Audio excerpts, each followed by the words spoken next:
Hello, everybody, and welcome to Chapter Select, a seasonal podcast where we bounce back and forth between a series exploring its evolution, design, and legacy. For Season 4, we are covering the Fast and Furious. My name is Max Roberts, and I am joined, as always, by Logan Moore. Hi, Logan. This is London, baby. London! Let's go, buddy. Oh my gosh. Everyone's here now. It's true. Now everyone is here. We thought everyone was here last time, but everyone is here now. Actually, that's not true because we lost some family members in this film. But we can talk about that later. Not everybody is here. This is not the Smash Ultimate of the Fast franchise. Eva Mendes is also not here. Do you believe in ghosts? Apparently I have to because that's what this movie's all about is ghosts, sort of, in some way. Ghosts who lost their memories. Spooky. Very confused ghosts. So yeah, we're doing Fast and Furious 6 today. Mario Rivera will be joining us here on the podcast in just a moment as our first guest of this fourth season of Chapter Select to talk all about this film with us. But per usual, Max, let's break down all the basics of the movie before we bring Mario in. Fast and Furious 6, it launched on May 24th, 2013. Was once again directed by Justin Lin. Producers this time were also the same. Neil H. Moritz, Vin Diesel, and Clayton Townsend. The writer was Chris Morgan. Actors this time, the cast has grown quite a lot. We've got Vin Diesel, Paul Walker, Michelle Rodriguez is back, Jordana Brewster is here again, Tyrese Gibson, Chris Ludacris Bridges, Gal Gadot, Sung Kang, Dwayne Johnson, aka The Rock. We've got Gina Carano joining the fray, and also Luke Evans. The composer this time around was Lucas Vidal, and the stunt coordinator was Greg Powell in a supervising role, and Troy Robinson. The budget this time around, this is an interesting budget, is between $160 million and $260 million. That's quite a range there. Doesn't really matter when you get this kind of profit. I'm gonna say it's on the higher end of that personally, closer to 260 after seeing this movie. The profit though, this is the most profitable movie in the Fast franchise that we have seen so far, to my knowledge, because Fast 5 was the previous highest to my knowledge, and this has outdone that. This movie brought in $788 million, which is quite a lot to say the least. This movie, like Fast 5, was also very well received. Critics on Rotten Tomatoes gave it a 71% overall, and audiences liked it just a little bit more. They're 84%. So this is another well-regarded film in the franchise, it seems like. We're getting into the good ones, Max. We've suffered through the ones that would be considered bad. Again, I don't think anything has been truly awful so far in this series. Maybe Fast and Furious was not too good, but Fast I even and like Furious Too is Fast. at the bottom of the totem pole. Too Fast was even fun, and that's the one people bash a lot. So the fact that I enjoyed that one, and now we're getting to the ones that are deemed as actually good, is definitely an encouraging note. To talk about this movie a bit more deeply, though, with our own thoughts on it, let's bring in our guest for this episode. It's our old podcasting chum, Mario Rivera. Mario, hi. Thank you for joining us to talk about Fast and Furious 6. I'm very excited. This is my favorite Fast and Furious film, and to be talking with you two young boys, it's very, very exciting. I love it. It's good to be talking to you too. I'm going to jump in off of something Mario said right there. We're going to talk about our own histories and experiences and just general impressions on the movie. I'll start because out of all of them, I have no history this is the one in the series I straight up don't remember getting advertised at all, and I don't remember anybody bringing it up to me. So I have no touchstones for this movie. However, I will say after having watched this is my favorite one. This is my favorite one that we have watched so far. It's incredible. I love this one. It was cool seeing everybody come together in Fast 5, but this just was able to kind of establish okay, everybody's already together. Let's just jump right into the stupid plot and we can shove in more action scenes and go from there. And that was, yes, we'll get deeper into it, but this is my knee-jerk reaction is this is the best one that we've watched so far. I really like this. Max, what's your own history with this film?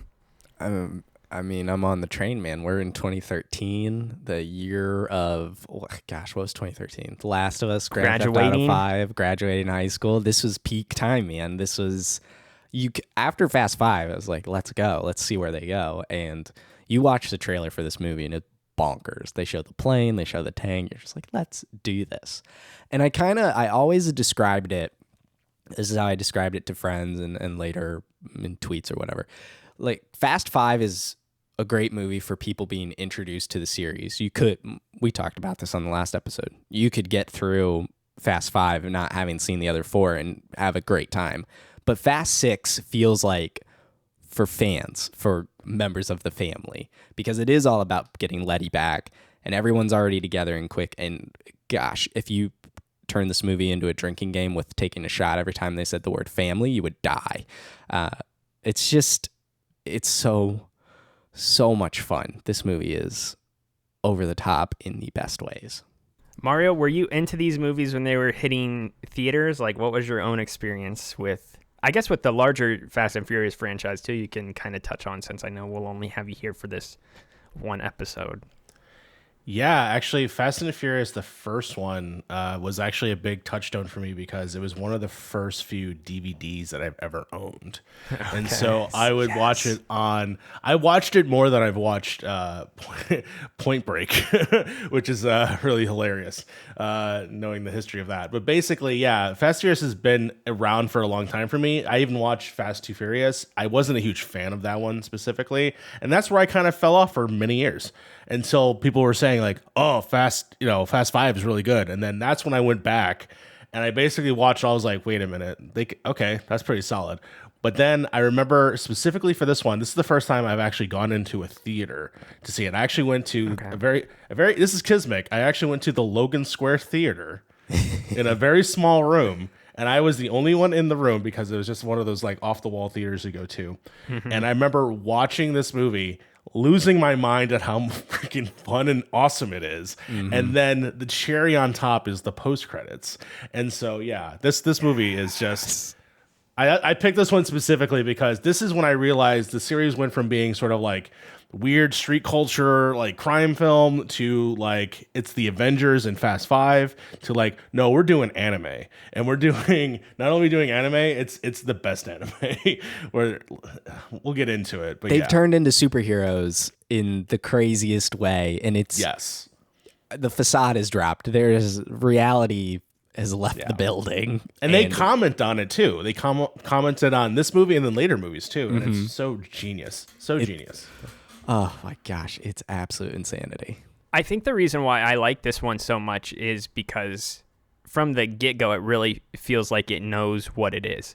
Yeah. Like Fast and Furious had some hiccups, and there's a lot of downtime in that movie, and it's pretty slow, and the plot's not very good. Fast 5, it felt like, okay, we have this idea, we'll incorporate everything we've done so far, and but even that, I felt like you and I talked about this with the last episode, Max. Like, that movie has some slower parts with them just bringing everybody together, but it's fun to see those interactions for the first time between all the characters and stuff like that. So it's much more focused on the characters interacting with one another and kind of what that new dynamic is for the larger group. This one, it knows what it wants to be. It's like, okay, cool, we've got all these characters. We're going to launch them into a new plot line, which involves Letty, and it's just go. Like, from 10 minutes in, like, you know what this movie is going to be, and they don't waste much time. Like, this movie is really going, and there are action sequences very early on with the main cast of the movie. Like, there are so many different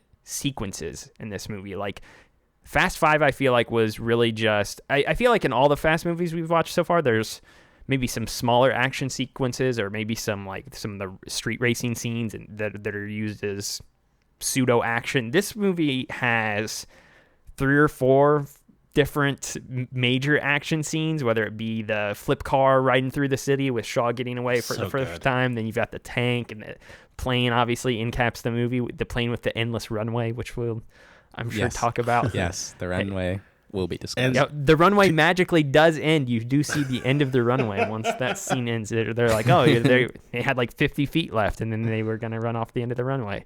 This has also the best, I think, gun action, but also the best hand-to-hand combat. Yes. And I think a lot of that has to do with the people that are involved. You think back, really the hand-to-hand stuff didn't truly start until Fast 5 with The Rock. Yes. And in that movie, it was pretty much just the one fight between Vin Diesel and Dwayne. Diesel and him. And they were like, what if we just did that the whole movie? What if we hired the guy from The Raid and a famous MMA fighter and then have The Rock do some punches and then, yeah, cool. You know, one thing you mentioned, Logan, in Fast 5, there was seeing these characters interact for the first time. And I think in Fast 6, what I noticed was we do interesting pairings this time. Characters that didn't interact in the previous ones or don't normally interact. We've got Hobbs and Tej paired off for like a brief little mission to buy a bunch of cars, which is pretty funny, and it's good to see those two interact. But Han and Roman get paired off, and Gisele and Riley, and then Gisele and Letty are paired, and then Brian and Dom, of course. But I thought there were some interesting pairings to see these characters interact in new ways that we haven't seen them do it before, which keeps this movie feeling like it's retreading the same water of, you know, all these people, here's how we pair everyone off normally. It was good. It was fun. Yeah, I agree. They would, in Fast 5, they obviously had the larger group dynamic and a lot of people were interacting with one another for the first time, but we didn't get deeper or longer moments between some of the characters that you mentioned. Like, everybody was interacting and speaking with one another, but we didn't get, scenes with Tej and Hobbs specifically doing anything together. And yeah, this movie really kind of gives those characters time to breathe and have scenes of their own together, which is nice. And I assume that only continues in the later movies. Let's talk about the larger plot at play here and just how we feel about it. Or do you have something you want to chime in with first, Max? Go for it. I do. I think I got to talk about the beginning of the movie. I'm being a little selfish here. Okay. The start of this movie looks like it's the end of Fast 5 with the same street race going on. But it's literally the first 30 minutes of the movie. They are actually racing off to where Mia is giving birth to their son, Jack. And at the time we're recording this, I'm about 5 weeks away from having a kid of my own. And I don't think I've been quite that emotional in a Fast and Furious movie, I guess, except for 7 with Paul Walker's death, but Dom stops him before the start and is like, once you go through those doors, everything changes. And I'm like getting ready to go through those doors myself. And I was like, holy crap. I kind of had a moment at the beginning of this movie. And it's just so good. And I know it's done, the joke of this movie is family, family, family. But it ran a bit on the nose, a little bit more true this time around. So I did have to call that out, that at least it... Good job, Justin Lin. It works. Was Abby watching this with you? She did not want to watch it, so I watched it when she was actually out of the house one time. I think she was at work, so I just watched it by myself. But so you just had a little moment to yourself. I told her about it later. I was like, "Do you remember this?" Because you forget these things. You forget these tiny moments, and it's like, oh. So I'm actually quite worried I'm going to be demolished when we watch Furious 7. I thought you were going to say you're going to try and recreate the scene and drive around the city of Florida. That's what I thought you were going to say too. Like, I saw the opening and I realized when my wife is going into childbirth, I want to have a street race to the hospital. Yeah. Yes, I'll hop in my Honda Civic and let it rip. I will say, though, the real beginning of this movie is awesome because I just watched all of the Rocky movies, and they all always begin with the montage of the previous movies. Yes. I was going to bring this up. Yeah. It's so good. They even show two fast clips. Yes, they do. To show you how interconnected this world ends up becoming and then how it goes later, too. However, unless I am wrong, they did not show anything from Tokyo Drift, though, did they? They do not. Because it's not happened yet. It's not canon yet. There was... Smart. So I watched, I've been watching the behind the scenes stuff, that's packed in with the DVD, Blu-ray or whatever. And Justin Lin talks about how they were building this, he used the word mythology of Han, and they use Fast and Furious to show Han, and then 5 and 6. He has this whole Han sub-thread. Justin Lin created Han in Better Luck Tomorrow. And I think I'm glad that you guys talked about that. Yeah. It's his favorite, clearly his favorite character. And so he's like, I've got this mythology with Han.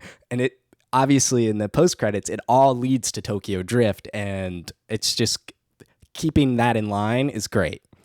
Yeah, I that didn't stick out to me until they reached the end of it, of the title sequence. I was like, oh wait, I know all of these scenes, which means they didn't show anything from Tokyo Drift because I've not watched that one yet. Which, again, makes sense because this is chronologically how it takes place, so there shouldn't be scenes from that. But it is smart that they're doing that.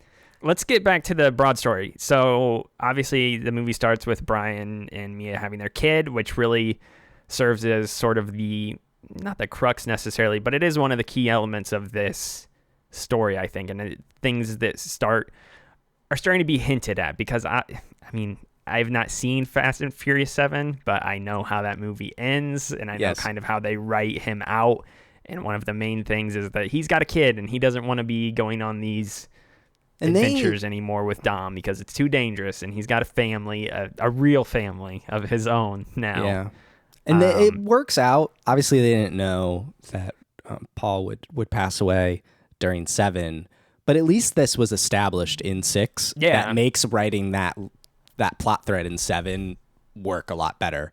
Because if it came out of the blue, you could tell it would be a bit more situational, but it's established early. It's like, we have to leave the old life behind. What do we come back for? We come back for family. And that's the whole Letty thing. It's definitely good to have that set up this early, so that way not every other movie, like an alternate universe where Paul is still here, every movie is him going, I said I was out, but you know what? I'll be right back. He's got One more time. He's got Nathan Drake's disease, where he's like, no, I gotta go do this car adventure one more time.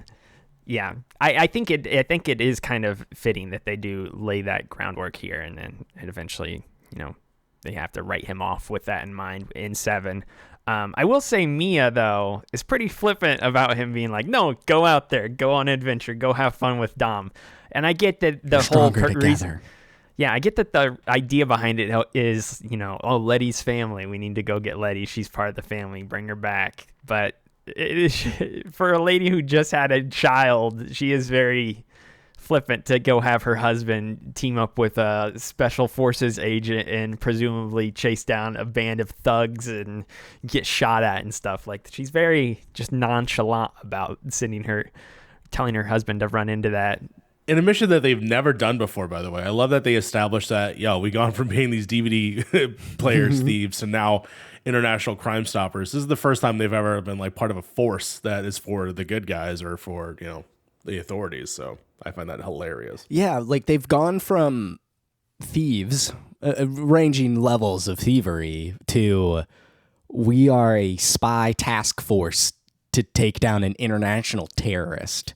The leap doesn't make sense on paper, but it totally works in the movie. I think the person who makes the craziest leap might be Tej, because he just starts off as like, he's a hacker dude now. Dude in Miami who knows a lot about cars and has a garage and organizes street races, and now he's like, I'm basically Bruce Wayne, and I have all these tech gadgets, and I'm operating the Bat computer over here, and look at this harpoon gun that I just modified. It can take down a plane, like with a NOS tank. With a NOS tank. I don't know how that technology works exactly, but sure. He's gone total like Tony Stark in this film at this point, which is funny, but it doesn't make a whole lot of sense. It only gets crazier. I know they fly eventually. They fly now.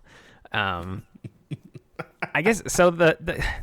Let's talk about Shaw, because I feel like one of the reasons why I like this movie is because the villain is front and center the whole movie, and not only that, but the way that this is pitched, and they even talk about this in one of the scenes in Hobbs' little hideout he makes for him. The villains are essentially like Bizarro World family. It's like the family, but they're like it's like the Bizarro versions of them. They are all the exact same. They all have foils to one another.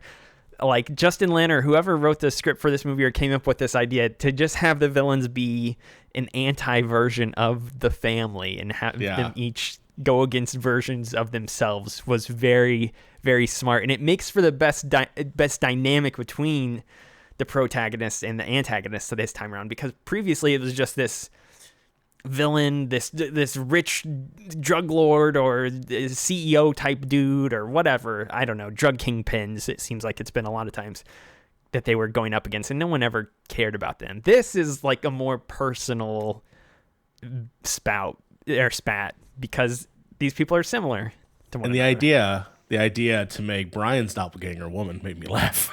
Yes. It was Yes. so good. Yes. You know you're the prettiest blonde around here. They do. It's really awesome to see this lineup. And Roman's little bit there where he calls it all out is fun.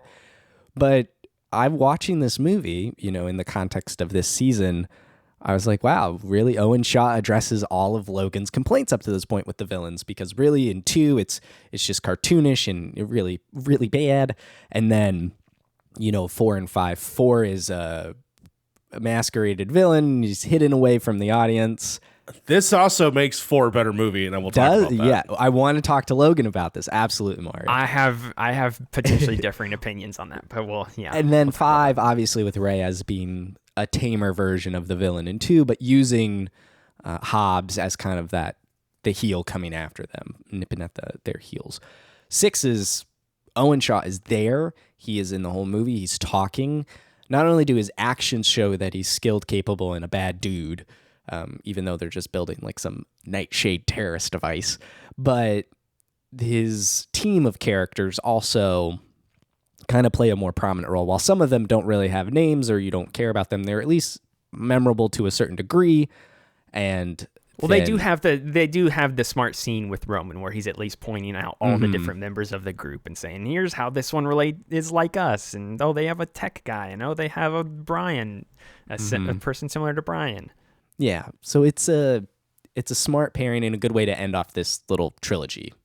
I do have to say, as a person who was watching this for the first time, I was very scared that they were going to do a similar thing that they did in Fast 4, which was have Owen Shaw not be the true villain, and they were going to go down the Barga route again, where it's like, aha, I was the true villain all along, because I clearly know that Jason Statham is Shaw, who gets introduced in a later movie because of the Hobbs and Shaw. So I'm sitting here and they're talking about Shaw the whole movie. I'm like, okay, but I know Jason Statham is Shaw. So are we going to have like a reveal 75% of the way through this movie where he's like, no, I'm not the real Shaw. This is the real Shaw. And then Jason Statham was going to show up. Like, I thought it was going to be one of those antagonist swaps in the final 30 minutes of the movie or something like that. And no, Jason Statham does show up. It's his big brother.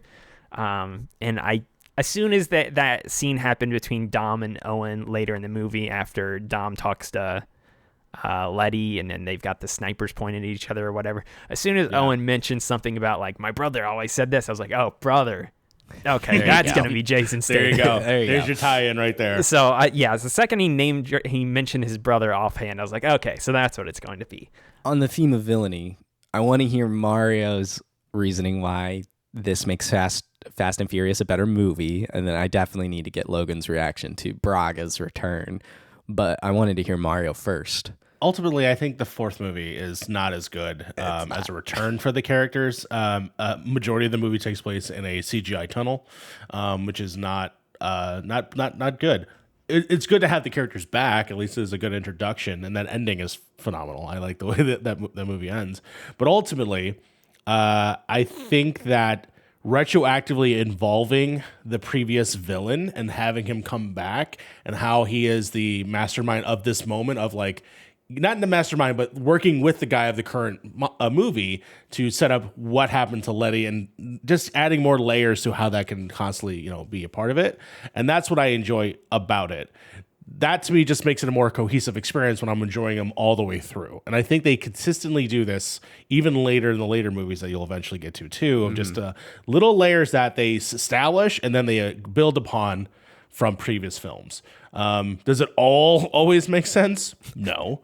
But at the same time, I did like this sort of like incursion that Paul Walker has to he feels his guilt about Letty throughout the whole movie. And for him to try and literally almost sacrifice his freedom to try and get some more information out of it, I still find very well done, specifically when they have that discussion later. But yeah, otherwise, that's why it makes 4 a better movie, because it coheses into 6, which is the better movie. Yes.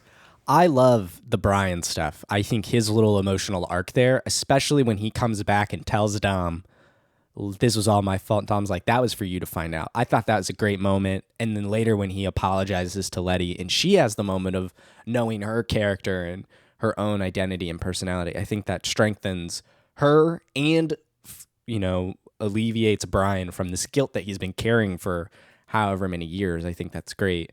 And then personally, I love that we break Stasiak's nose again. Just a chef kiss kind of moment, a great tiny little callback for just comedic relief. But Logan, what did you think when your favorite villain Braga showed back up?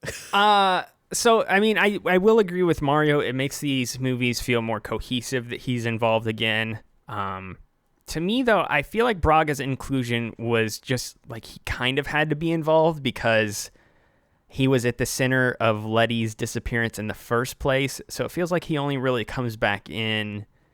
I guess his inclusion didn't feel like it needed to be done for any reason other to convey to the audience what happened to Letty. Like you as a viewer of the film are wondering like, well, what happened to Letty? Why can't she remember everything? Why is she shooting at Dom? What exactly is going on? So I feel like they bring in Braga to give those revelations to the audience, but the characters in the movie outside of Brian, no one ever really cares because even Brian, he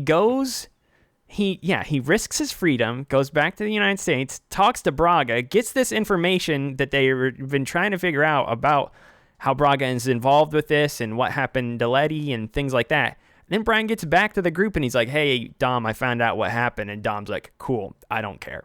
Like that was for you to figure out. And it's like, what? Why did he?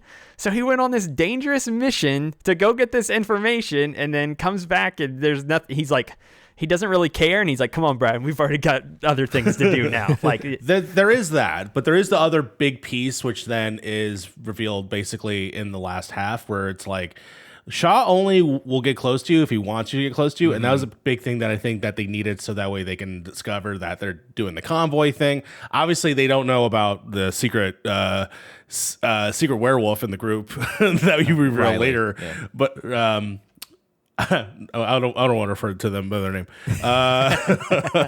But ultimately, that to me is like at least the lead in of like why he goes on that adventure to get that piece of the puzzle so that way they could tell later in the movie. But ultimately, I mean, yeah, for me, the cohesion was enough. Yeah, I mean, it was not such a... I mean, it was only like a 10-minute aside in the movie, and I did enjoy seeing Brian going back and, interacting with Stasiak again, and I like that was a fun dynamic. I liked his little arc. I didn't hate it by any means, but it really just felt like Braga was thrown in for no other reason than to just convey to the audience backstory of what it happened with Letty, and not a whole lot else. He didn't feel like he played a key plot in anything else other than just saying, oh yeah, and I also worked with Shaw, which I feel like they could have figured out. And from a script writing perspective, I feel like they could have put those revelations in elsewhere in the movie. You didn't need to had a whole 10 or 15 minute sequence where Brian's going back to the U.S. to do all of this. Like they could have brought those things to light in other ways that would have trimmed the movie's time down just a bit more. But again, it doesn't feel like it's so bloated that it ruins the movie or anything like that. I just felt like it seemed a little bit forced, if anything else. Yeah. But if anything, I'm just happy. I'm just for this series and how it's established that there are true villains in the story. And I feel Braga is one of those. Same thing with Johnny Tran. He's also a true villain because he goes out like a punk. Yes. I mean, while we're talking about the villains and all that stuff, I mean, let's talk about, what's her name, Riley in this movie? Riley, yeah. How do we feel about her turn and being a secret villain there at the end? Is anybody else? It's corny. It is kind of lame. Yes. But it goes back to that doppelganger group thing. It's like we know Letty will come back to the side, so who is Letty's doppelganger? Oh, Riley. Yeah. It's like an equalizer. Doing the switch, I think, is actually pretty smart. Especially they have that fight earlier on, which that fight, my God. I was gonna say, yeah, from the perspective of those fights, because when you first see Riley and Letty fighting, you're rooting for Riley, but when they're fighting later, obviously you as the viewer are like, okay, now I want Letty to win this time. So that's a fun switch since they have two different bouts in this movie. I mean, the best thing about Riley is that she probably has the coolest death in the series so far, which is to just get harpooned out of a window. What's Letty say? You chose the wrong side or something like that? Yeah, you choose the wrong side. I don't want to say it, but she says it. And then harpoons her out a window. or out of a doorway. So that's probably the coolest death that has happened so far in the series. Is there anything else like? I do have one thing I want to talk about, which is Hobbs. Yes. I feel like Hobbs is so much better in this movie, and that's not to say he was worse in the last movie, but we just know who he is now. He's this established character, and he's now a friendly. I think he works better. I think his dynamic with the larger group works so much better now that he is an ally rather than the foe. And that's not to say that I felt like he was a bad antagonist or foiled Dominic Toretto in the last movie. But I like how he interacts with the larger group now that he is on their side. But there is still that like sense of uneasiness, like Tej is wanting to rob the cars and Hobbs is saying, well, no, we're not doing that. Well, Hobbs assumes he's going to steal the cars. Tej was going to buy him the whole time. He's like, I got this. So it was actually Hobbs was judging a book by its cover there. Bad, Hobbs, perhaps. Bad. I mean, I don't think of all the people in that scene that were judging books by the cover, I don't think Hobbs was the one. This is true. Primarily, it was the salesman. Yeah, I just think The Rock is vastly better in this movie. Also, my favorite scene in this movie of the whole movie, and I'm sure this is something that is well known, but I caught it in real time, is when Hobbs is in one scene, he has a goatee. The next scene, he's driving down the street, his face is totally shaved, completely shaved. He has no facial hair. And then in the next scene, he has his goatee back and his facial hair. No. Yes, no. there's No a scene way. where he calls. How did none of you notice this? And I looked this up online. This is 1,000% a thing. There is a scene where that's incredible. It must have been reshoots His or goatee something. appears and reappears. What? Yeah, he's driving down the street and then Oh my gosh. Where'd it go? That's incredible. Because I know that in the last one, he has goatee, and then in this one, I saw that he was clean shaven. I was like, oh, this is clearly him on the good side because everyone's pretty much clean shaven. No, he's clean shaven in one scene alone in this movie, and then in the following scene after, which takes place like 10 minutes later after that scene, he has full facial hair again. Yes, that's incredible. Yep, Max found the exact even realize thing. it. It was so apparent to me. I don't see how you guys couldn't have noticed it. Logan, I've been watching this movie for nearly a decade. I've never noticed this. I Wow, noticed it great right perception. away. Incredible. I noticed it right away. Holy hell. Yeah. I totally forgot he had a facial hair. That's incredible. Oh my goodness. Yeah, no, I totally missed it. It's just that one scene. In that middle scene, he's calling Tej on the phone to tell him something, and he's driving down the street with Riley, I think, and he has no facial hair. I was like, wait, where did The Rock... Did he shave? And I was like, okay, cool. I guess he's not going to have facial hair the rest of the movie. And then in the next scene he's in, he shows back up and he's got his goatee again. So, pretty great. That's incredible. Holy smokes. The thing I love about Hobbs this time around is he's in the family, right? He's not this villain. Sort of. And, well, he's in the family. I think he's totally committed at the end of the movie where they're like, we're going to let this critical device component go away because Mia is kidnapped. He's like, when Hobbs pulls the gun on the general guy and lets them go, all because Mia has been kidnapped. International security goes out the window for Mia for family. But Hobbs is definitely like, he is on their side 100%. And I love that we just let it go because of that. But he's great, man. I love the introduction to his character. I love his introduction in this movie because he's already at 11 and he's just never stops from there because he goes into the interrogation room and just commits so many crimes and just beats that man to death. It's like the Dark Knight interrogation sequence on crack, basically. Yes. I'm so happy you said the Dark Knight because that is one of my notes I wrote here. I wrote, this movie has Dark Knight levels of bad.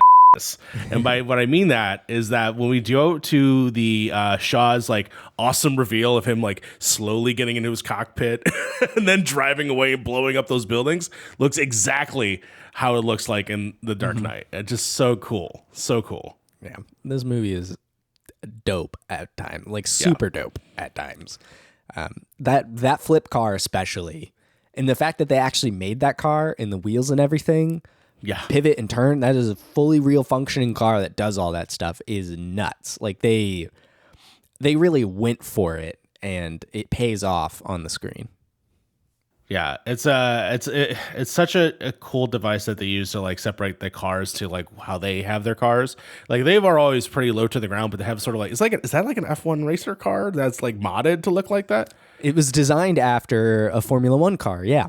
Yeah, because I noticed that. I was just like very separate from like how they have their traditional street cars. And so for him to be able to just scoop them up and then toss them into the sky was just like absolutely genius. I wish that we got more of that later in the series.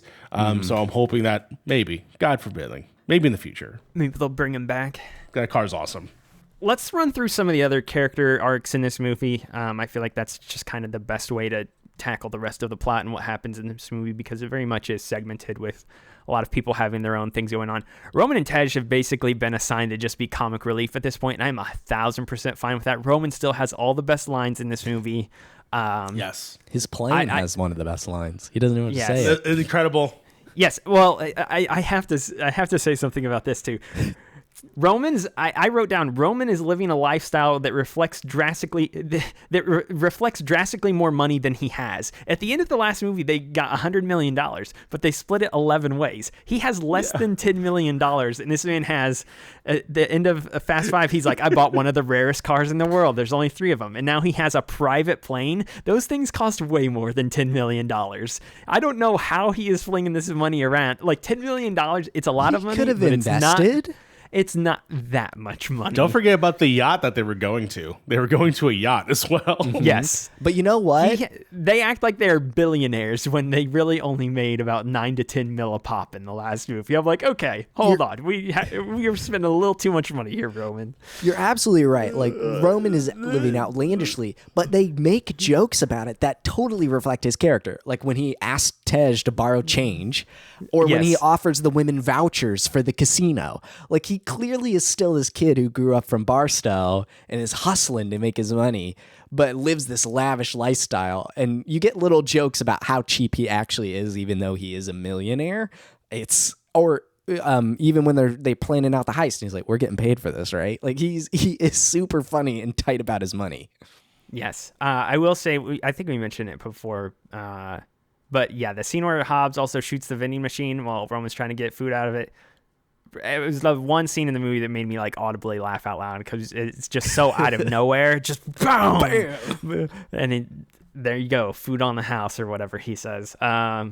So they're great. I don't know if you guys have anything else to say about Roman and Tej specifically, but Roman remains probably the most fun character of the bunch. He is the standing star, in my opinion, in Too Fast, Too Furious. And so for him to come back and just be continuously hilarious, no, he's fantastic. I'm glad. Yeah. And then, of course, Ludacris just being just so like laid back in comparison in terms of his hype levels, but funnier. So, yeah, I enjoy them quite a bit. They play off each other great. Yes. They also got rid of those 2 characters, Logan, the ones that we can never remember their names. Literally the first thing I was about to say. The next thing I was about to say is that they're like, does anybody know what happened to them? I don't know. Last time we saw them, they were gambling. And I was like, wait, that's literally the last scene that we Monte saw Carlo. them in too. Mm-hmm. So, yeah. That's smart on their part to write those guys out because I don't think they were very key factors of Fast Five. But it is funny that they kind of mention them, because if they just straight up didn't show up, I think a lot of people would have been like, wait, are you guys forgetting some people that were in the last movie? Who else here? Gisele and Han, I wanted to touch on them because their arc in this movie, I don't know, it feels very one note in some ways. Like they're just like, okay, we're a thing and we're, I don't know, it's like established that they're in love or they want to get married or both settle down somewhere, but you don't really get those vibes at any point. Like I don't feel like they have great chemistry with one another, or maybe they just don't give them moments of great chemistry, because all of their expressions of loving for each other are just like, oh, we like each other a lot and we want to live like it's all conveyed like via dialogue to the audience rather than actual natural chemistry between the two of them, which I found a bit odd. I think a lot of that has to do with the fact that obviously, again, we're not talking about the movies in release order. In release order, we kind of know what happens in that movie, and I'm not going to say, but they're building to that movie. And I feel that they just don't have enough time, or at least the way that they're projecting, like where we know where characters are, especially how this movie ends, that we know that that person is not over there. So for them to be as like sort of short with them, I feel like they're just preparing you for the inevitable thing. I do feel like they need to do a better job with it. But at the same time, I think the little moments that we did get with them just constantly talking about it, a lot of their story is, you're hot. Let's go to Tokyo, maybe one day. Yeah. That's majority of their story. But yeah, so that's us. They're both cool characters. They have like a swagger about them that's just cool and easy and breezy. And they make a good pair in that sense. But I also have to think of the amount of couples or pairings in this movie. The driving force is to get Letty back, which is Dom's girlfriend, and then Brian and Mia, and now we've got Han and Gisele, and then there's like these weird tension, kind of alluded to with Shaw and stuff, of like, Shaw, I kind of like you, Letty, but I don't know. But then he's secretly got his girlfriend who's the wolf in sheep's clothing over there. So it's like there's a lot of relationship stuff going on in this movie, and Han and Gisele, I think, get the least attention out of it, and rightly so, because they're not the headlining couples in these movies. So, well, that does make Gisele's death that much less impactful, I think, by the end of the movie. Like, I really did not.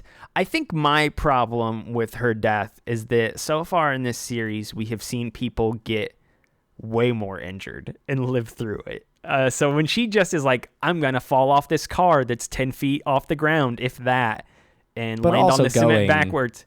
It's going fast, don't get me wrong. But we have seen Letty get blown up right next to a car, and we've seen Vin Diesel get shot in this movie, and he acts like it just tickled him. Like, we did. That does happen. Yes. Like you guys said, where they're kind of getting to this point where they're establishing that all the main characters in these movies are borderline superheroes, and just everything that they do doesn't really affect them.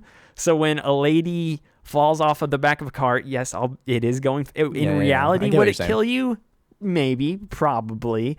But the fact that everybody just immediately assumes that she's dead after she jumps off the back of the car, and you never see her again after that, like, she goes into the void. You don't into the void. I think that speaks more to us, the audience. Like, at this point, we know. It's like, if Letty can come back, all this stuff, it's like, all right, we get it. Like, I got to see a body for it to be confirmed. Looking further down the road, like, I know at the post-credit scene, Han gets blown up in this movie. Further down the road, though, I know he's back as well. Yes. So looking at it now in way hindsight and knowing who comes back after they've been killed is like, oh, mate. So that also, though, kind of like maybe Gisele shows back up in 10 or 11. I'll say it leaves a door open. I have my theory of how it could, but you would have to watch Hobbs and Shaw, and then we could talk about it afterwards. But yes. Yeah, I mean, if we get Aquaman in Fast 10, I don't see why we can't have Wonder Woman in there, too. I can't wait. This is the DC cinematic universe everybody has been waiting for. I guess, her death was just weird, especially, again, because Han just immediately assumes that she's dead, too. Like, at the end, like, where's Gisele? And he just starts crying. Like, there's not even any insistence, like, oh, we got to go find her. She's back further on the runway. Maybe she's okay. He's just immediately like, no, she's dead. No, she's dead. I'm crying. We established that this crew doesn't look for bodies when they bury them. True. Because this is true. They didn't bury Letty. They didn't bury Letty. What happened to Vince in the last one? I guess they did bury him, technically. They did bury him, Vince was on the table. Jesse died in the front yard. Jesse died in the front yard. Dave's head's still there. He's still there, as far as I'm concerned. That's why the weeds were growing over there. It's just over Jesse's body. I will say I am excited to finally watch Tokyo Drift, though, because we've been dropping these Tokyo hints for 3 films now. We've had Fast and Furious with him mention it, Fast 5 he mentions it, and then this one mentions it too. Logan, could you imagine me watching these movies in release order? Like, wow, they're really going to keep teasing that, aren't they? Like, how long do we actually get to it? But also, at the time, Han was dead. It was like, I want Han, because Han is a fan favorite, clearly a Justin Lin favorite. It's like, I want Han in these movies as much as possible. So I was totally fine with him putting it off as long as possible. But then also, you get to the post-credit scene in this movie and you're like, oh my gosh, I know. this is insanity. And then who does it? Because that was not a thing, by the way. Exactly. No one knew Jason Statham was involved? No, not whatsoever. So when I watched the movie for the first time in that small theater, I lost my mind because I was like, there's no way. Yeah, because you're also this movie has Vin Diesel, it has The Rock, and now we get Jason Statham in it. Let's go. And now look at the cast we have in these future movies. Jason Momoa, Brie Larson, John Charlize Cena. Theron, John Cena. It's awesome, man. Kurt Russell. Yes, Kurt Russell. Yeah, I'm excited to see Statham's debut in the next one, or I guess 2 movies down the line for how we're watching these. Let's talk about Dom and Letty, because I feel like they are the obvious core of the film.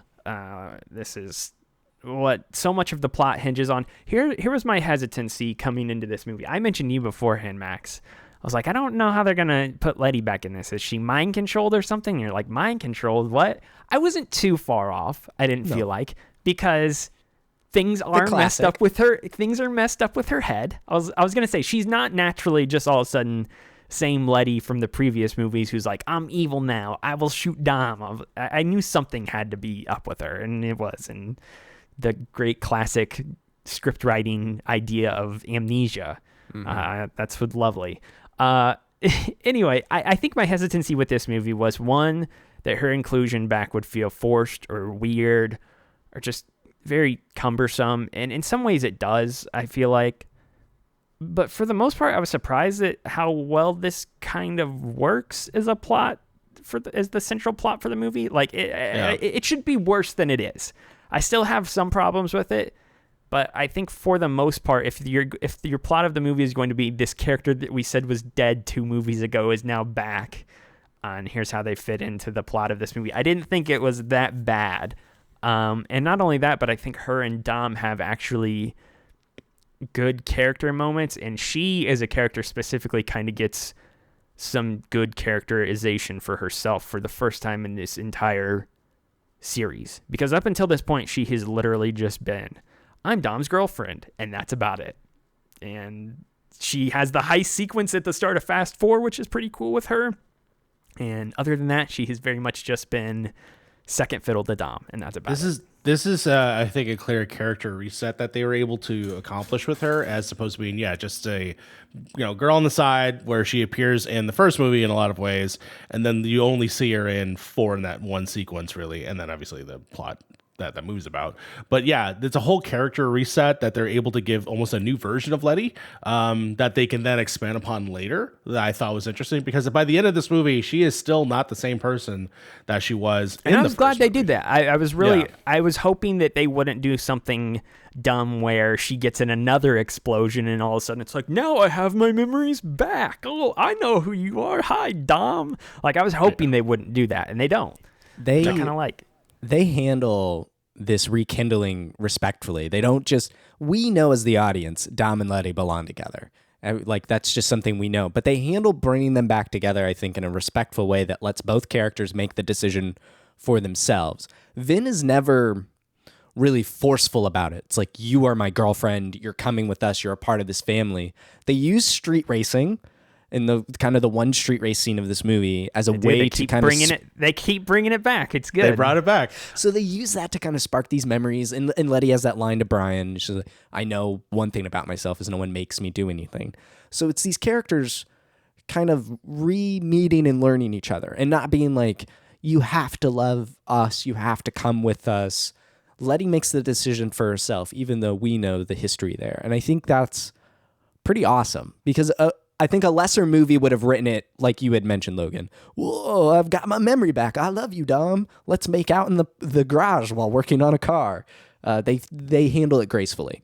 Oh, I just want to say, Max says, like, we know the history there. We really don't. Like, that was always my biggest problem with Dom and Letty as characters, is that it was just established in the first movie, like, Letty is Dom's girlfriend. They've been together for a long time. She grew up down the street, and they've known each other since they were kids. That's really what I meant about history, though. Oh, sure, yeah, but that was really the only context we were given, just very broad details. And then in Fast and Furious, she's written out very quickly, and those are the only 2 movies she was in. Don't forget, the short film Los Bandoleros. Oh, Yes, that's which right. they do kind of refer to. There's a I scene think- from it in the opening montage. Yes. Well, there and is. not only that, but they talk about the scars that they had while swimming in Dominican Republic. And I'm like, wait a minute. That short film ends with them swimming in the ocean. I wonder if that's what they're referring to.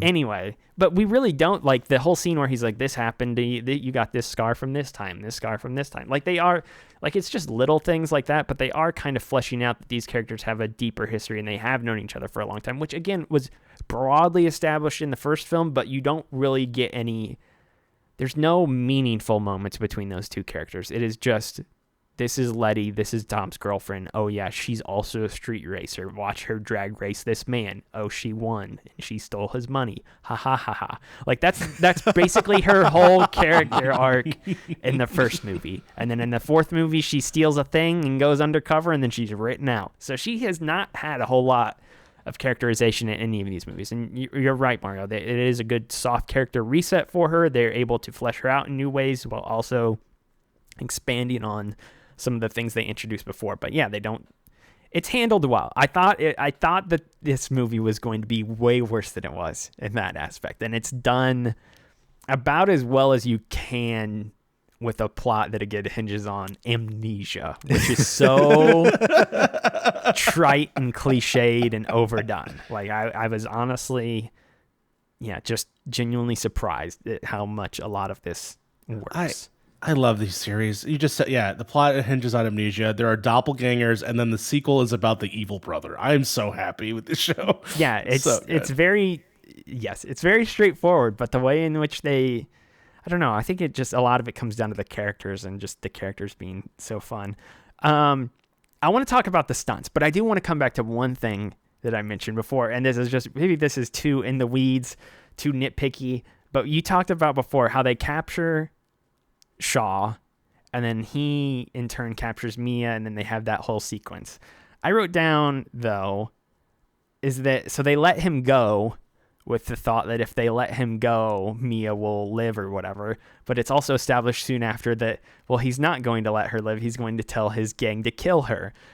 But at the same time, I just wrote down, Mia won't die unless Shaw calls his boys. But if they keep him in cuffs, then he'll also never make that call. Like, that was just such a weird, if you don't let me go, they'll kill Mia. Okay, we'll let you go. And then 5 seconds after letting him go, well, now he's going to call and tell his boys to kill Mia. So we got to get him back. I was like, wait, what? You let him go so he wouldn't kill her. But now you know that he is going to kill her. So you got to chase him down. Like that whole. I do like, they establish that Tej immediately cuts off the cellular spectrum. He does, yeah. Which was great. But they established that they don't know where she is. So if she's in a plane, apparently. I was going to say, it's very out, convenient that she's on the plane. Yeah. Which, was that the same plane that they drove in on, by the way? Because it looks exactly like the plane. I'm not sure. Yeah, they came. Yeah. Because that's what I thought. I think that the lady, werewolf, whatever her name is, Riley, she, I think, actually got them the same plane that they usually arrive in during the convoy thing. So I thought that was interesting. But yeah, I my thing with that is I assume it's because they don't know where she is. So the only way to get to her is by letting him go. And then he they escapes follow on the him. base, too, which Yeah. I thought was actually a smart thing to do, too. I don't know. That just seemed goofy to me. I just wanted to bring that up. Let's talk about the stunts, though. Let's talk about all the scenes in this movie. Yes. I don't know if we want to go in chronological order with them. I think we have to because they ramp. They Yes, ramp they do. just crazy. They do. So They I think you literally got to start ramp. with the smallest scale, which is with the ramp car.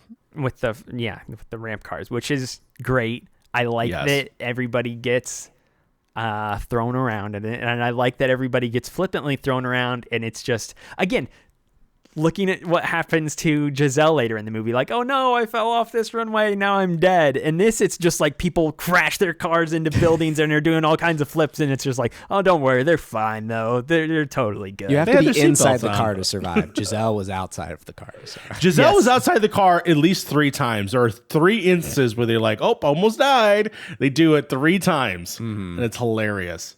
By the way, when we go through all these action scenes, I wrote down all the wrestling moves. So there's one in this scene, which is incredible. The Rock body slams a moving car and gets catapulted into a spin, Yes. and then proceeds to shoot at the bad guy. Yes. One of the coolest moves I've ever seen him do Yes. in film. Anytime somebody says grab the wheel, in this film, you know something cool is about to happen. I like, in this chase, there are two particular things. Actually, they both involve Brian that I love. There is these electromagnetic bullet things that like make the car go haywire. Total callback to Too Fast, Too Furious. And Brian is, you would think, well, Roman's not surprising that he totally misses it, but Brian notices it, realizes as the cars are going, and does this awesome drift, like just on the tip of the car and busts it off. So cool, so slick. And then there's the Brian getting hit by the flip car and doing the slow-mo, oh no, which then we use as a reversal at the end of the movie, and that's how Brian conquers his own doppelganger by beating the flip car, which is a sweet turn back, boom. It's great stuff. Yeah, I think Brian and The Rock have the two best moments in this. Otherwise, Vin doesn't get to do a whole lot, or Dom. No. He doesn't do a whole lot in this other than chase Letty and then get shot. Yes. But I do like that the other guys wipe out, and I like this too. It establishes a reason for them to then, like we talked about before, to go get their own cars. Like, oh, well, we can't use these stock cars. We got to use cars that we can modify, which it then gives them a dumb reason to go get cool cars. Because in this first season, they're just all driving stuff that Hobbs has given them, pretty standard routine vehicles. And then they're like, no, we can't do that. They'll shoot the little the tracker things onto our cars, so we got to go get cool sports cars now, cool muscle cars, which is so goofy. But I do love that. That's the first big action scene, I guess. That we have the race between Dom and Letty. I don't know if that's really anything worth talking about. We kind of touched on it already. It's street racing. They find a way to put street racing in the movie, which I was not expecting. I do got to say, I love that it is just the funniest part about the street race scene is when they all of a sudden throw in the finish line. Like, here's the finish line. Oh, and Dom crosses it first. And it's like, you two have been racing around all over the city. How do you know How do you know where the finish line? How is it established what the finish line is? Like, it's not just a quarter-mile straight drag race like it is in the first movies where it's apparent. They're going around. Are they in London? Is that where they're at? They're in London, baby. We're in London, baby. Which, of course, is said by Taika Waititi's wife. Is that who that is? What's her name again? Rita Ora. Ora. It's like, we get what we want. After all, this is London, baby. So good. Good. It's a line that sticks with you, which is... I wanted to open up the show by saying it, but I didn't want to do that. I was just like, too crazy. I'll do it for you. My name is Max Robertson. I am joined, as always, by Logan Moore. Hi, Logan. This is London, baby. London. Let's go, buddy. Oh, my gosh. Then we've got the tank scene, which I guess is the next big one, which is, hold on. I do want to highlight though the subway fight only because the reason is because the actor Joe Talsum, who is the actor from the Sub-Zero and the Raid, so he's a fantastic martial artist, and for him to drop kick Roman through glass while elbow dropping Han at the same time was sick. Like it was one of the coolest shots. There's a great kind of those two fights going on at the same time, Letty and Riley, and then Roman and Han against getting their kicked. Yeah, it's so funny. It's seeing that pairing of Roman and Han play out to comedic effect as well. Han actually gets like a comedy kind of bit in this movie, more so than he usually does. And the fight is so like when they push each other toward him, and Han gets sweaty, man. Han is a sweaty boy in that fight. And then, of course, the great Roman line of like, we don't have to. No one has to know about this. No one. It's a fun fight. The Riley and Letty fight I found to be very well choreographed. It reminded me of something that you would see in like John Wick, especially I mean with the stairs involved and stuff like that. And the stairs only come into play later on, but it reminded me of the Common versus John Wick scene in John Wick 2, where they're just all over the place, throwing each other into walls, throwing each other downstairs. Like there's a little bit more that happens in that scene in John Wick. I think it's the second one in which that happens. But it reminded me of that in a lot of ways. It's my favorite action. It's my favorite stunt scene in the movie is them falling down the stairs, because your heart sinks whenever that happens, and I enjoy that scene. And they are really throwing the stunt doubles are throwing themselves down the stairs, not it's brutal, and it's got, whereas the Joe Towson fight is very all over. I mean, that one looks realistic too, but there's a lot more going on, a lot more goofy choreographed stuff, like the elbow drop and the kick through the window at the same time. Like, that's just not feasible, and it's very silly. The fight between Riley and Letty seems realistic and more brutal, and she puts her in an armbar. They really tried to they're like, oh, Gina Carano used to be a UFC fighter. What moves can we have her do in this that or something she would have done in the octagon? Like, yeah, which is very apparent. But they do that with all of them. Like, The Rock clotheslines a guy later in this movie as well. Gosh. But anyway, yes, that scene's very good. Tank scene. I think this is my favorite. It's so good. It's very straightforward in a lot of ways. Also, we do have the classic moment that Max and I have mentioned throughout this season where villain has to amplify their evilness in a very goofy fashion, which in this time just involves Owen. I'm going to run over civilians with this tank. So we've now had the Too Fast villain making a rat eat a man. We've had the Fast and Furious, Fast Five guy punch a dude with his desk object, and now we have Owen Shaw trying to establish his evilness by just running over people. Okay. Outside of the hyped up villainy, I think this one is, I don't know, there's more moving parts in the plane sequence, which ends the movie. Like, there's a lot more going on. There's stuff going on outside the plane, on either wing. We've got stuff going on inside. There's just a lot happening in that final scene, and I think that's great, and we'll talk about that more in a second.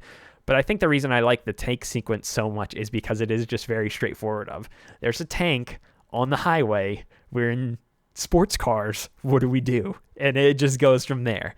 And Roman has some great moments in this as well, like with him nearly getting run over, which I don't understand how he didn't get run over a little bit sooner. But this is the start. I'm glad you noticed that. It continues a lore with Roman that I very much appreciate. So definitely keep enjoying that. But yeah, this scene is like incredible. The fact that it elevates of like, all right, they have to find this chip or something, and they're in this convoy, and then all of a sudden a tank is introduced by being busted out of a bigger truck and just totally goes ham. I will say, just to tap into the villainy stuff, it's a little over the top watching it this time around. Knowing about later history, but otherwise it's still a fun watch. But yeah, the crescendo of the Letty on top of the tank and Vin Diesel just getting out of a car and risking his life and just flinging in the air to catch each other. I like that he opens his car door and has like 1 foot out and 1 foot in, and he's still driving with the steering wheel, and it looks so goofy, but it's amazing. It's incredible. It's absolutely great. The part about this tank scene, and actually part of the airplane scene as well, we'll talk about it. This is a real stretch of highway that this wherever they were filming let them use. It was actually not open yet to the public, so they got to destroy this brand new highway. There's a real tank. They're running over real cars, not real people, obviously. Like, where they could be practical, they were allowed to be practical. Originally, this was actually drawn out to be like Piccadilly Circus, I guess, in the opening of Modern Warfare. Okay. That's originally where they wanted the tank, but they realized all of the money would be going to CG and making this happen because they can't really film there. So instead, they put it on the highway and let it all be practical. Obviously, not actually jumping out of the car to catch someone in the air and all the other stuff. No, that was really Vin Diesel. It was really Vin Diesel diving. But I like that they use, it's all practical to a certain degree, and that lends itself to enhancing the scene there. And the tank, it's just funny. Tej saying, we got a tank, like, how do we react to this? Brian's line of, we do what we do best. We improvise. I like somebody said, we need plan B, and Tej is like, no, we need a whole new alphabet or something. C, D, E, we need a whole new alphabet. It's a very fun scene. And I do like that the way that they take down the tank, it does feel improvised. Like it feels like it just is like a spur of the moment thing that happens that none of them were expecting. Like no one is all of a sudden like, hey, we gotta get this tank weighed down and find a way to flip it. Like it very much is just like, Roman almost got run over, but he had this winch and it tied around the thing and now it's dragging behind and maybe we can do something with that. Like it does feel like they are very much making it all up on the spot, even though obviously the set piece is scripted out and planned with how they're going to shoot it and how it's going to end and stuff like that. But it does feel like a spur of the moment thing. And Brian's trying to ram the crush car and get it to launch over the edge of the bridge, and then they need the winch line to run out so it'll flip it. There's it's a very straightforward sequence in a lot of ways, but it's very fun overall. And yeah, again, Vin doesn't. I mean, this is the problem, I guess, with this movie is that Dom doesn't have the best moments until his moments are probably the best with plane, which we'll talk about here in one moment. But yeah, in this scene and then in the aforementioned race scene with the flip cars earlier, he doesn't do a whole lot. His focus is very much, we got to get Letty. I got to get Letty. I got to save Letty. And he has the cool fly through the air moment there, I guess, at the end. But that's about it. You know, episodes of One Punch Man, you have to reserve him to that one punch. And that's what I think Vin Diesel is. So you have to reserve him for the whole movie for the one time. That Dominic Toretto is too powerful. He could take down a tank immediately if he wanted to. So he's trying to keep his powers at bay just a little bit. All right, let's talk about the plane because it's obviously the main part of the film. I don't know. I like the safe scene a lot in the previous movie, Max, but I gotta say I do think both the tank scene and this plane sequence are better than the safe. The safe is goofier. And it's more, it comes across as wild because that's real. Yes. Yeah, that's what I was going to say. The plane sequence is much more CG focused, obviously. Actually. I mean, there are practical effects to it, but it is clearly they're not. Actually, the plane, the inside, the outside, they recreated the wings, they recreated the base with the wheels and stuff, and the inside of the plane. All of that actually is practical. Obviously, the actual plane outside and blowing up and all the other stuff is CG. Yeah. The most CG we've ever had in a set piece in Fast and Furious. And an endless runway. But I was an endless runway, which I have statistics on. We have stats. But I was surprised to see that the wheels and those cars like running next to it and stuff was a practical element on a stage with green screen and stuff. But I was surprised there was more practicality to this plane than previously would have ever believed. Even driving through the nose of it was practical and stuff. It's crazy. Even the CG elements of this though don't look overly CG to the point that they are like that it's uncanny valley, that it's really taking you out of it or whatever. The only parts that look truly odd is when Gisele dies and she's like falling back into the void. It's like, what the heck? Which I guess is how you would look if you were falling back like that, but it still looks goofy. When Owen gets thrown out of the plane, and then when Gina Carano's character Riley gets harpooned out of the plane, those all look goofy. But again, those just involve ragdoll bodies of people getting flung all over the place. The plane and the cars and all that stuff, that actually looks good throughout the whole movie, or this whole sequence. What are your stats? I know you're holding them up. Fun runway facts. World's shortest runway is 0.246 miles. It's in the Caribbean. The longest runway in the world is 3.41 miles. That's in China. Based off the time on film and the speed of this plane, which is 150 miles per hour, and it's on the runway for just under half an hour, the length of this runway would be 28.75 miles. Oh, it's so good. But don't worry, they stop it right before they get to the end of the runway. Right at the end. That was really the cherry on top. I was like, oh, now they're at the end. Perfect. Excellent. I don't like I said, there is so many moving parts to this, whether it be them trying to get the harpoons on the back of the plane, on the wing to pull it down. You've got the inside fight sequences, which I'm sure Mario has some wrestling moves that he can. I do have some wrestling moves in here, yes. We'll go to you with that in a second. I mean, there's just a lot of things. I guess which parts stood out to you guys the most and which elements worked the best, in your opinion? I'll go first real quick. I personally enjoy the inside more than the outside stuff. I think I do too. Yes. Primarily because the outside all really is just darkness for a lot of it. There are some cool elements to it of how the cars are being freewheelingly like being lifted up by the wings. I think that's cool. But ultimately, I think that the inside is the more fun stuff, right? Because you have matchups, you have people running around, and of course, causing havoc within that place. I always prefer when some things get smashed versus like the sort of elements with the cars. But yeah, I think that. Having the different moves being played, which was pretty awesome for the fact that, Brian gets choke slammed at one point, and it's incredible. But not to be outstated by the headbutt by Vin Diesel. The headbutt is incredible. One of the goofiest things I've ever seen on television, and it's so fantastic. I think it's what you were talking about, Mario. You got to save Vin Diesel for the one moment. You got to save him for the one moment. Headbutt is a moment. Man, hours before, jumped out and caught a woman in the sky, and slammed on a thing. He uses his head as a bullet, and then the shout out that I'm going to give is The Rock. I believe does a Superman punch on Shaw, and it's awesome. Yeah. And was it him or it was probably him or The Rock? Brian I'm not sure. Usually does the Superman punch. I thought The Rock did the clothesline. Like Rock Vin does picked that him like up. clothesline. He does the lifting clothesline, which was pretty incredible. So I want to say it's probably Vin Diesel did the Superman punch on Shaw. Okay. That's what I have here. The reason why I think the stuff inside the plane is more compelling too is because that's where all the main characters are. That's where Hobbs is. That's where Dom is. That's where Brian is for a bit, and that's where Mia is, who they're trying to save here. And then you've got Shaw's in there as well. You've got Riley who just betrayed them, so there's that tension because of that. Like all the tension is inside the plane. Like all the big characters and all of the compelling plot lines that have happened between these characters are taking place within the plane. That's where the chip is too, which they're still after so they can get their pardons. So everything exciting and intense is happening in the plane. And then you've got smaller things happening outside.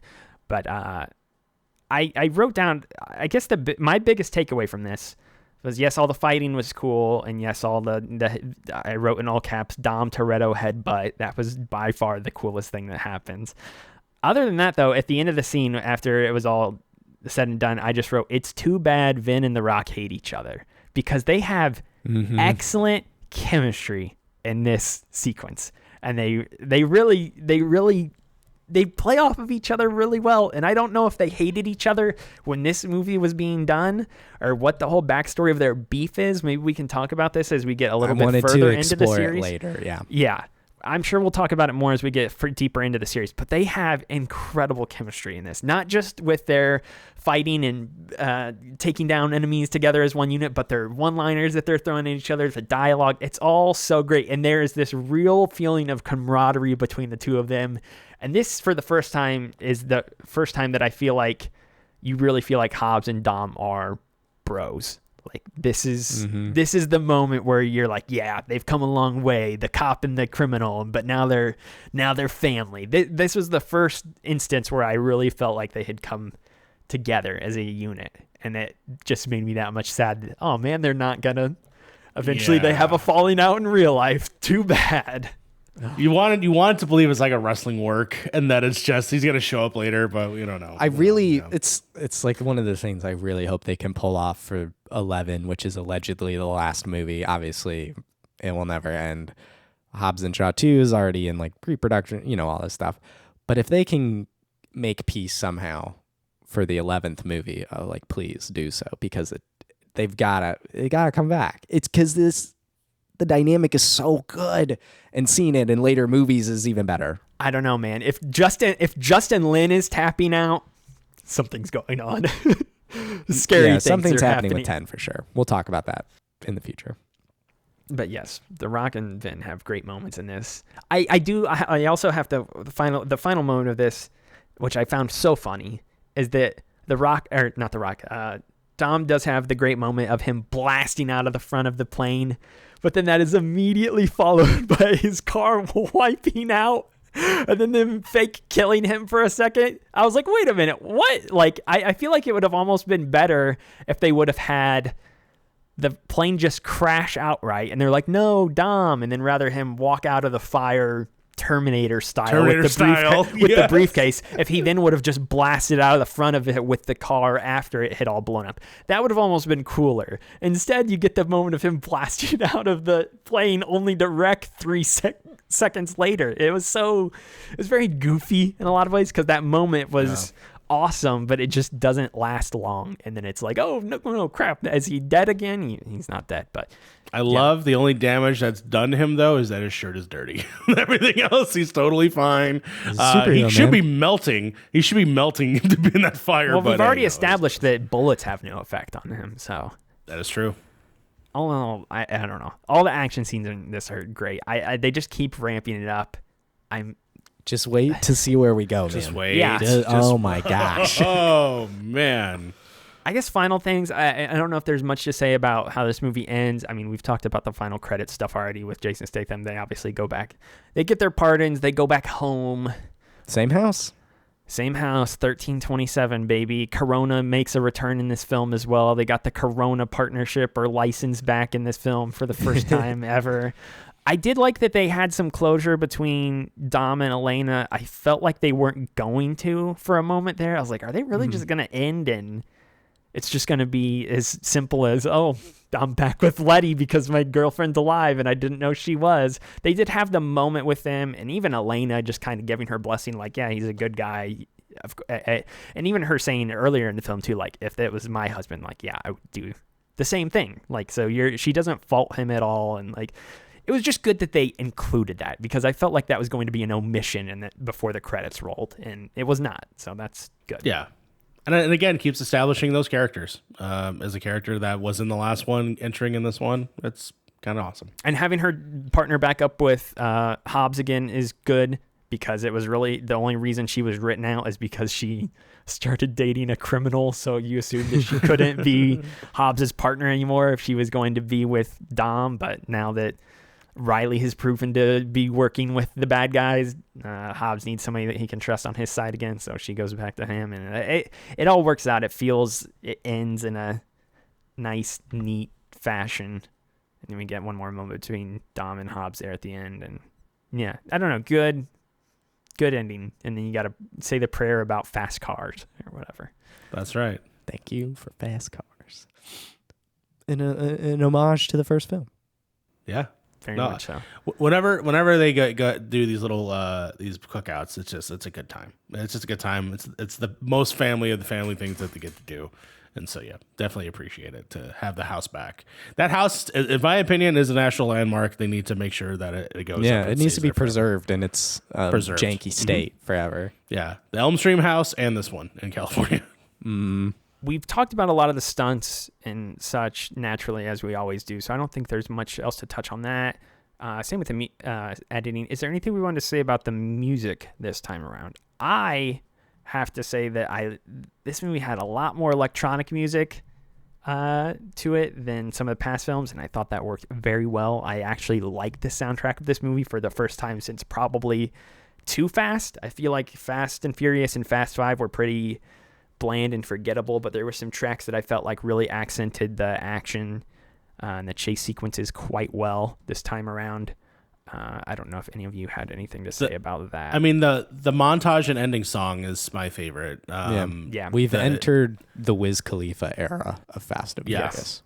The Wiz Khalifa era. It just, the way that it just permeates and like tells the story with the montage, it just feels awesome. And when the way it ends, it feels great. So when I get into the credits, it's perfect. But in terms of like the intermediate music, like in between the car stuff, like I actually think it works pretty well. I did like the dip back into when they go to the drag race scene, and it feels very much like the drag race scenes that we've seen before. Definitely a nice little touch. Yeah, my only comment is the Wiz Khalifa era. We're going to see this going forward. I can't wait when you watch Tokyo Drift and you see the regression of music. Regression? I say progression because Tokyo Drift soundtrack is fire, man. Let's go. Okay, best car in the film. This is a very simple one for me. Do you want me to go first then in that case? Go ahead. It is Dom's 1969 red Dodge Charger. with the huge spoiler. The Daytona, yeah. Yeah, the Daytona. That is the Charger. cover art of this episode. It is excellent. I love that car. I mean, Dom's always driving Chargers, so it's not, it might be a little bland to pick a Charger in this one, but this is my favorite of any of them that he's driven so far. And that's partially because of the color. I am a sucker for red sports or muscle cars, but that combined with the big fin on the back and then the front body of the car, like how the lights are set up and how it narrows down. It just looks so cool. And it's too bad that he wrecks it to jump out of it to go save Letty. There's a reason this was the most expensive Hot Wheel I purchased. It is a very nice car. It's also one of my favorites. The other car that I would even consider is Letty's Jensen Interceptor. Oh, yes, that's mine. That's mine.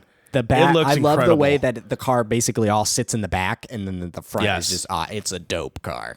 I love the front of it because it's very much reminiscent of one of my favorite movie cars of all time, Eleanor from Gone in 60 Seconds. Okay. It just has that similar look and color to it, which, by the way, how have they not connected those universes? I don't know how, because that would be incredible. If they just show Nick Cage shows up and he's the same Wilson Raines from the first one, it would be so great.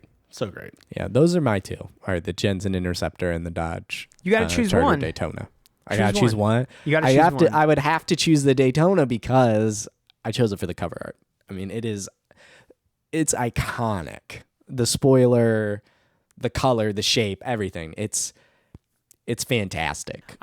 Usually you and I have gravitated towards Brian's cars in these movies. I love his Ford Escort in this movie. I love the blue, and I love just the tightness of the body. I think it's great. It's light and airy. It's a fun car, but you can't beat the Daytona. The other one that I liked a lot, and I do not know what it was. I was looking for it here. Roman's like cream or white car that he's driving in the tank sequence, the one that they end up using as the anchor to wreck the tank. I thought that was a really cool one too, but I am not certain what that was based on the list I'm looking at here. Okay, Legacy is our last topic here. I think this is a weird one to talk about Legacy because it feels like this is very much just the first movie after this becomes a global smash hit franchise and we're just going to keep getting action movies in this style. So I don't know what really stands out about this movie. I mean, Legacy plot-wise within the larger context of the series, I guess, is just this was the one where they bring Letty back, but it also kind of opens a can of worms for larger things that happen after. I don't know. This one's hard for me to speak to because I don't know where they go from here. I mean, at face value, this is very much just, Letty's back now. But I assume there are larger touchstones later on that I'll kind of learn about retroactively.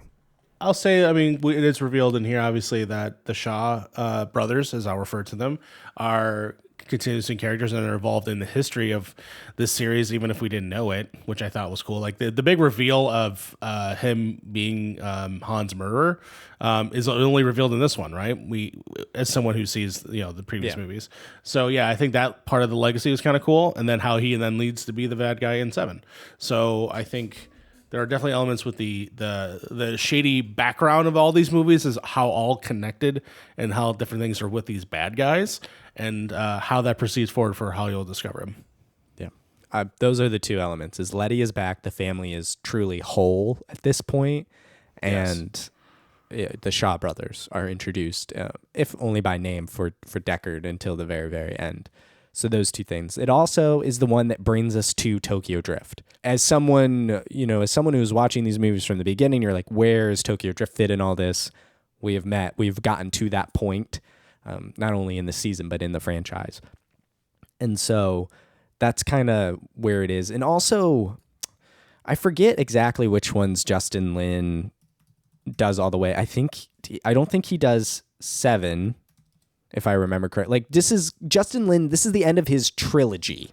Yes, that is correct, because it goes to the director of Friday, if I'm not mistaken. It does. He actually, so what Justin Lin, his trilogy of 4, 5, and 6, he comes back and does 9, and then he showed up on the set of X for a week and left. Yeah. I'm wrong. It seems one. Yeah. So this is the end of the Justin Lin trilogy, who I mean, he also did Tokyo Drift, but Justin Lin is the savior of Fast and Furious. He is what has turned it into the movies they are today. And it's all because of him. And I think he goes, not that this is his last one, like he's done with it forever, but he wraps this core package up great. We build to this moment with Letty, and he nails the landing here. And he has built the multi-billion-dollar foundation that this becomes. So major props to Justin. He brought it back to life in a huge way. He saved it from being literally the movies that you remember, Logan, of just even Tokyo Drift. Eventually, at one point, was going to be I don't want to spoil too much, but it was supposed to be a direct-to-DVD movie, if I'm not mistaken. But then just brought it back to life with Vin Diesel. And I think that'll wrap it up for Fast and Furious 6, or as the title card said, just Furious 6. Yeah, that was a very weird discrepancy, and I actually meant to bring that up. Final note on that. What is the real title of this film? It's Fast and Furious 6, but at the time, like they just called it Furious 6. But then the next one is Furious 7, right? It is correct. That is Furious 7 is the name. It's odd. But that'll do it for our discussion on this show, for this particular movie. If you would like to find out more, you can head over to chapterselect.com or follow the show on Twitter at chapterselect. You can follow Logan on Twitter at moreman12 and his writing over at comicbook.com. You can follow myself on Twitter at maxroberts143 and my writing over at maxfrequency.net. You can follow Mario on Twitter at that Mario Rivera. The man has been revived. The account is saved. It's so great. He's over there at Tech Raptor and Point in Progress, so you can follow his work there. Thank you all so much for listening to this episode. Until next time, adios. Chapter Select is a Max Frequency production. This episode was researched, produced, and edited by me, Max Roberts. Season 4 is hosted by Logan Moore and myself. Season 4 is all about the Fast and the Furious. For more on this season, go to chapterselect.com/season 4. Follow the show at Chapter Select and check out previous seasons at chapterselect.com.